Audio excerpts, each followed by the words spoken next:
ওপরে উঠতেই পারছে না, সেই টিম আবার রেফারি নিয়ে ক্যা করে কথা বলে আমি জানি না। ধরুন আগামী 2-3 বছরে যদি আইএসএল কোনো সময় একটু ওপরে ওঠে তাহলে কি চেঞ্জ হয়ে যাবে? আইএসএল ম্যানেজমেন্ট তখন ভালো হয়ে যাবে? নিজেদের ব্যর্থতাটা অন্যদের ওপরে চালানোর এটা একটা চিরকালের রীতি। মোহনবাগানের কাছে 10 বার হেরেছে, 10টা ম্যাচই রেফারির জন্য হেরেছে। ইতিহাসের পাতায় লেখা থাকবে 10টা ম্যাচ হেরেছে আর একটা ড্র করেছে, তা সবটাই মোহনবাগানের রেফারির জন্য। আজকে সুপার কাপ জিতেছিল রেফারির দয়ায়, সেটা ভুলে গেছে। ট্রফিটা ফেরত দিয়ে দিক, বলুক not a good trophy to win, বলতে পারছে না তো।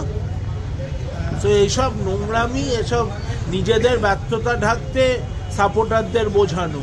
সাপোর্টাররা প্রশ্ন করুক যে একটা ধারাবাহিকভাবে একটা টিম বাজে খেলে কি করে।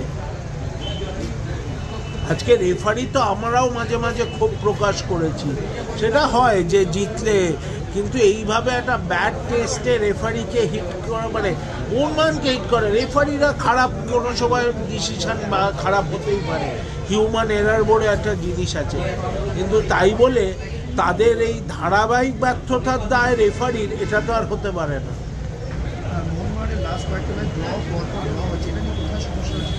এটা তো লিগে, যে কোনো লিগেই হয়, সারা বিশ্বের যে কোনো লিগে জিতবে হারবে ড্র করবে, একটা কন্টিনিউয়াস একটা লিগ, এটা টায়ারিং প্রসেস, টিমের অনেক ফ্যাক্টর আছে।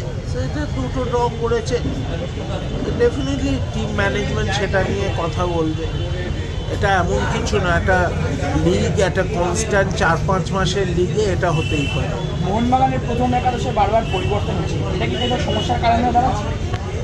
যখন অন্য ম্যাচগুলো জিতছে তখন তো সবাই মলিনকে ভালো বলছে। একটা ম্যাচ ড্র করলেই যদি একটা কোচের সাফল্য বা পারফরমেন্স বিচার করা হয়, এটা সত্যি দুর্ভাগ্যজনক।